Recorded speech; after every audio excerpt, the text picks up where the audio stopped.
जवाब में हज़रत खबाब बिन अर्त ने फरमाया, अल्लाह की कसम, मैं मोहम्मद सल्लल्लाहु अलैहि वसल्लम का दीन नहीं छोड़ सकता। इसी तरह इन मजाक उड़ाने वालों में से एक असूद बिन यहूस भी था। ये हज़रत मोहम्मद सल्लल्लाहु अलैहि वसल्लम का मामूज़ात था।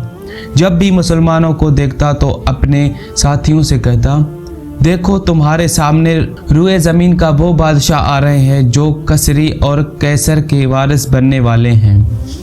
ये बात वो इसलिए कहा था क्योंकि सहाबा रज़ियल्लाहु अन्हुम में से अक्सर की लिबास फटे पुराने होते थे, वो मुफलिस और नादार थे, और आप सल्लल्लाहु अलैहि वसल्लम ये पेशगोई फरमा चुके थे कि मुझे ईरान और रोम की सल्तनतों की कुंजियाँ दी गई है। असूद आप सल्लल्लाहु अलैहि वसल्लम से ये भी कहा करता था, मोहम्मद आज तुमने आसमानों की बातें नहीं सुनाई, आज आसमान का क्या ख्याल, आज आसमान की क्या खबरें हैं। ये और इसकी साथियाँ जब आप सल्लल्लाहु अलैहि वसल्लम के सहाबा को देखते तो सीटियाँ बजाते थे, आंखों से मटाते थे। इसी किस्म का एक आदमी नसर बिन हारिस था। ये भी आप सल्लल्लाहु अलैहि वसल्लम का मजाक उड़ाने वालों में से शामिल था। इनमें से अक्सर लोग हिजरत से पहले ही मुख्तलिफ आफतों और बलाओं में गिरफ्तार होकर तबाह हुए। इन मजाक उड़ाने वालों में से एक हज़रत खालिद बिन वलीद का बाप वलीद बिन मुगीरा भी था। ये अबू जहल के चचा था। कुरैश के दौलतमंद लोगों में से इसका शुमार होता था। हज के ज़माने में तमाम हाजियों को खाना खिलाया करता था, किसी को चूल्हा नहीं जलाने देता था। लोग इसके बहुत तारीफ़ें करते थे, इसकी कसीद पढ़ते थे। इसके बहुत से बागात थे।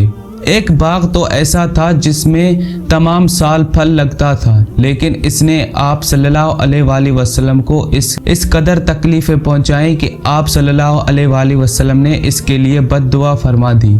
इसके बाद इसका तमाम माल ख़त्म हो गया, बागात तबाह हो गए। फिर हज के दिनों में कोई इसका नाम लेने वाला भी न था। एक रोज़ जिब्राइल अलैहिस्सलाम आप सल्लल्लाहु अलैहि वसल्लम के पास तशरीफ़ लाए। इस वक़्त आप सल्लल्लाहु अलैहि वसल्लम बैतुल्लाह के तवाफ़ कर रहे थे। जिब्राइल अलैहिस्सलाम ने आकर अर्ज़ किया, मुझे हुक्म दिया है कि मैं आपके मजाक उड़ाने वालों से निजात दिलाऊं। ऐसे में वलीद बिन मुगीरा इधर से गुजरा। जिब्राइल अलैहिस्सलाम ने आप सल्लल्लाहु अलैहि वसल्लम से पूछा, आप सल्लल्लाहु अलैहि वसल्लम इसे क्या समझते हैं? आप सल्लल्लाहु अलैहि वसल्लम ने फरमाया, अल्लाह ताला का बुरा बंदा है। ये सुनकर जिब्राइल अलैहिस्सलाम ने वलीद की पिंडली की तरफ इशारा किया और बोले, मैंने इसे अंजाम तक पहुंचा दिया। फिर आस बिन वाइल सामने से गुजरा तो जिब्राइल अलैहिस्सलाम ने पूछा, इसे आप सल्लल्लाहु अलैहि वसल्लम कैसा आदमी पाते हैं? आपने फरमाया, ये भी एक बुरा बंदा है। हज़रत जिब्राइल अलैहिस्सलाम ने इसके पैर की तरफ इशारा किया और फिर बोले, मैंने इसे अनजान तक पहुंचा दिया।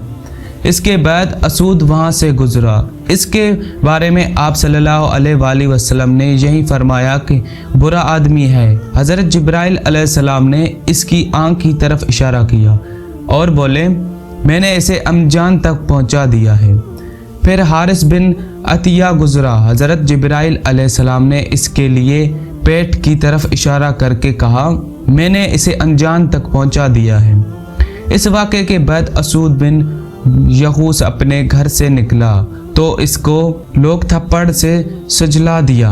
इसके चेहरे जल कर बिल्कुल स्याह हो गया। जब वो वापस अपने घर में दाखिल हुआ तो घर के लोग इसे पहचान न सके। उन्होंने इसे घर से निकाल दिया और दरवाजे बंद कर दिया। इसके साथ ही ये ज़बरदस्त प्यास में मुब्तला हो गया। मुसलसल पानी पीता रहा, यहाँ तक कि इसका पेट फट गया। हारिस बिन अतिया की तरफ ये हुआ कि इसने एक नमकीन मछली खा ली। इसके बाद इसको शदीद प्यास लगने लगा। पानी पीता रहा, यहाँ तक कि इसका भी पेट फट गया। वलीद बिन मुगीरा एक रोज एक शख्स के पास से गुजरा। वो शख्स तीर बना रहा था। इत्तेफाक से एक तीर इसके कपड़ों में उलझ गया। वली ने तकब्बुर की वजह से झुककर इसका तीर निकालने की कोशिश ना की और आगे बढ़ने लगा तो वो तीर इसकी पिंडली में झुक गया। इसकी वजह से जहर फैल गया और वो मर गया। आस बिन वाइल की तलवार में एक कांटा चुगा। इसकी वजह से इसके पैर पर इतना वर्न आ गया कि वो चक्की की पाट की तरह पटका हो गया। इसी हालत में इसकी मौत वाक़या हो गई। हज़रत इब्ने अब्बास की रिवायत के मुताबिक ये लोग एक ही रात में हलाक हुए थे।